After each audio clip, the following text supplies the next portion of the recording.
Hey everybody, welcome to another episode of Trenny and C. I'm Trenny, this is C. Today we have a bourbon. This is called the B&E Bourbon Whiskey. Yep. B&E stands for breaking and entering. It does. And we're gonna get really deep delve into this one. Delve deep into this one. Are we? Maybe. Not too deep. This is a bourbon from St. George Spirits, artisan distiller since 1982. Cool.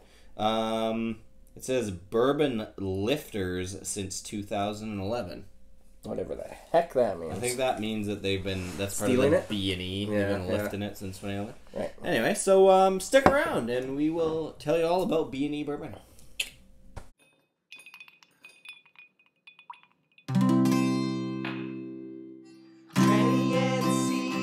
Drinking whiskey, describing all the flavors for you and me. Irish, Scotch, bourbon, and rye. If they like a bottle, they'll tell you why.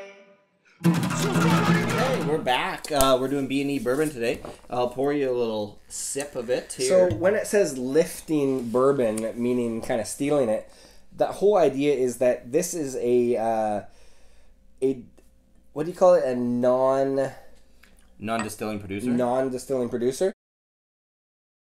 But they don't really tell where the source is from. So, and I did a little bit of research on this one, and let me tell you, these guys are they're the cat burglars of bourbon because you can't. They're very sneaky, and you cannot really find much information about. They've hidden their tracks. Yeah, they've covered their tracks pretty good, and there's not much information on the World Wide Web about this. So what it is they've gone and sourced bourbon from Kentucky. St. George Spirits is actually in California. Yeah, they've sourced bourbon from Kentucky. They've taken it back to California. They've aged it. Aged it in their own way, and that's the product that we have here today. But yeah, I mean, and so some people are against that. Some people are kind of like they don't. The purists don't really like that about bourbon not being specific to a distillery and aged at the distillery and all those sorts of things. But in reality, this one actually shines heads and tails. But the thing is that they've been doing it forever in the Scotch world. When you think about it, what's different about Gordon and MacPhail? Independent bottlers. Independent bottlers doing these things. I mean, there's tons of those. The Cooper's Choice. Yeah. There's so many different places just coming getting those single casks and putting them out as a single cask bottling. But the only difference is B&E doesn't really tell you where they got it from. They just basically, and they're not trying to lie and say that it is theirs, or they admittedly say we went and sourced this bourbon. So they're not hiding anything. I mean, they're just not telling us whose bourbon it really is. Yeah. So anyway, love it or hate it, let's talk about the liquid. Let's get into it. So here at Trenny and C, we do color, nose, taste, finish, and viscosity. And we scored out a 33.33 as a maximum score. Right. So we'll get right into the color on this guy. This actually kind of has this nice orange hue to it, actually. Yeah, it's kind of a really dark amber. It's like a dark sunshine in a glass. It's very good. Anyway, nice color. Natural color on bourbons. Natural color, of course. So okay. Onto the nose. Oh, that has some nice spices and fruit and sweetness right up front. Big brown sugar to me. Yeah, completely. Very sweet nose. Almost like Christmas spices style of sugar. It's kind of like nutmeg and walnuts and cinnamon and there's a lot of depth to it. There's a lot of the nut kind of flavor in there, which is classic with a lot of bourbons. It's very corny. It has a cornness to it. And also it's pie crust. There's some pie crust going on there. Nice. There's some fruits that I can't quite put my finger on. They're kind of citrus, but I think maybe it's the colors distract me a bit, but I almost get a clementine style of an orange on here. All right. No, but it's true. It's like a little bit of like a chocolate orange or like a Terry's chocolate orange. Terry's chocolate orange, but a little bit more. I can't really describe it. Like a blood orange, like a sweeter style orange, not really sour. This has a nice nose. It does. It's really nice. Very good. Yeah. And this bottle we've had around for quite a while now. This is one of those ones that has been in the back of the shelf, and we know we really like it, but we don't want to. We're kind of like trying to save it or something. But it was kind of like find the right time to do it, Mm-hmm. and then we kind of one thing we didn't mention is that this bourbon is discontinued. Right. You can't get it. This is so that I think was part of the reason why we were trying to find that spot. Like, where do you put in a review for a discontinued bourbon? Like, will there be interest in it, or is it just for the diehards that want to see what kind of everything tastes and smells like? So we just figured, let's just fit it into the summer here. Yeah, where no one cares about whiskey. No one cares about. No one's watching these videos. Yeah. So in that except note, you. And on that note, since it is summer, maybe tune into beer reviews with Train and C. Check that out too. Yeah.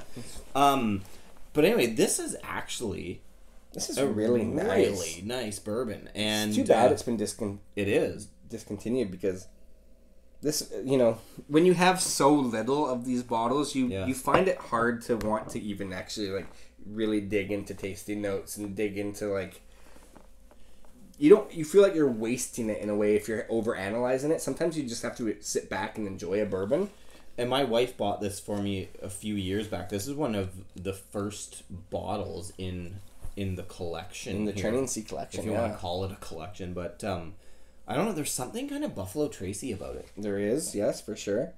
There is a little bit of like the cloves in there. I think the only thing that's not Buffalo Tracy kind of has a little bit more of that medicinal quality where I'm not finding that as much. But the thing about it is by the end of the run of this B&E bourbon, you could get it dirt cheap in the States.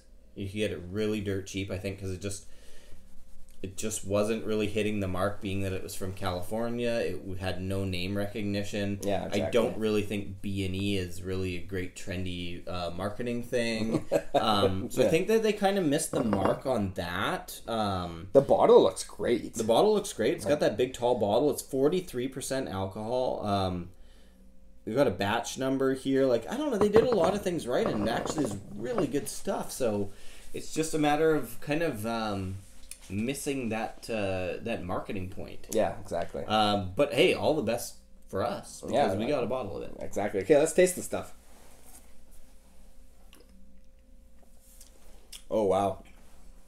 It's actually, to me, right off the bat I get like a high rye content on it. It tastes like it's quite spicy. It's really bright, like kind of that citrus we were kind of talking about. All the spices are there. But we talk about soft edges. Mm-hmm.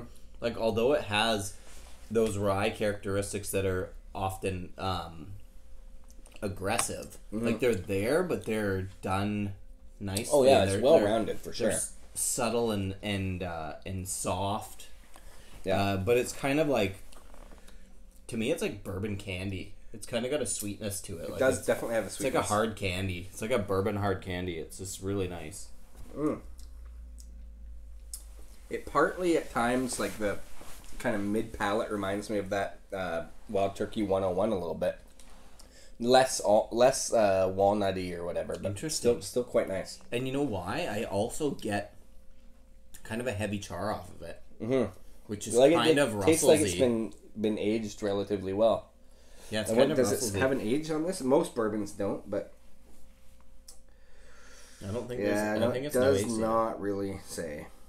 This one remains conspicuous because it's not giving you much information, even though it even comes with a little pamphlet. But those are just drink recipes. All it's doing is telling you how to drink it. A little bit of milk chocolate going on too. Think about that. Mm-hmm. That goes along with the round edges. It's kind of like that milk chocolate for sure. I don't know.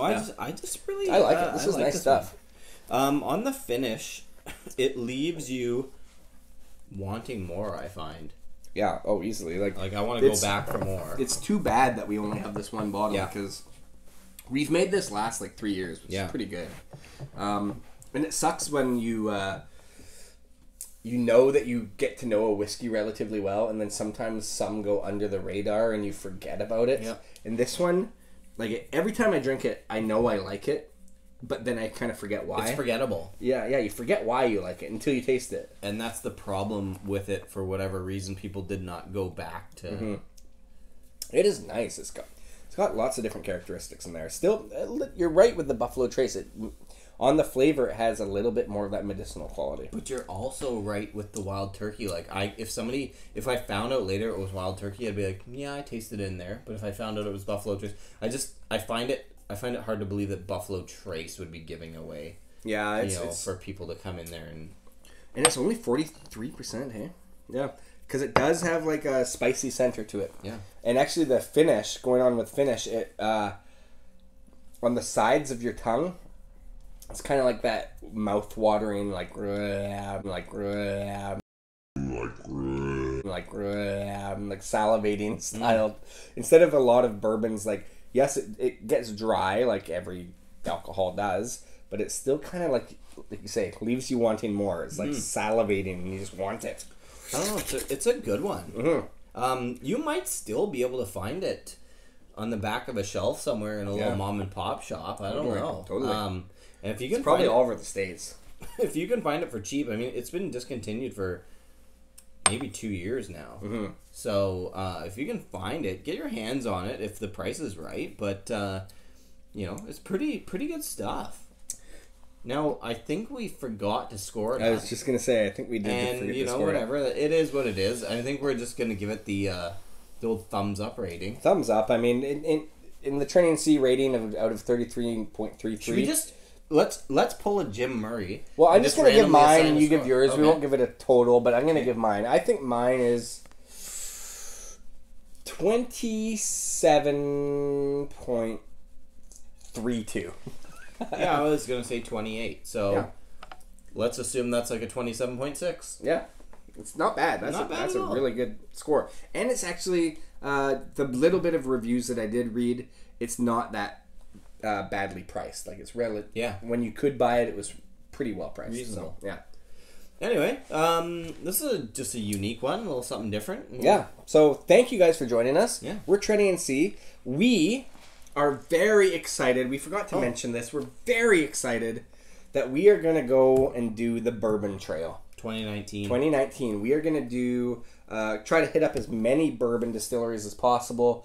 And any little bit of, any little bit helps on our Patreon channel. We're not begging for money by any stretch of the imagination, but we do want to bring you guys some quality videos. But you can also get something like go and buy a shirt from our Spreadshirt.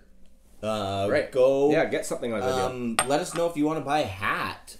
We got challenge coins being made. Like we're trying to give, like, you give something, you get something kind of thing. So maybe there's something in it for you. Maybe check our Patreon. You can the highest donations actually. You should check out what happens when you donate the big amounts. What you get. Good point. Whatever. Check out your little rewards for joining our Patreon. Right. Anyways, so cheers, guys. Thanks again, and we will see you next Thursday.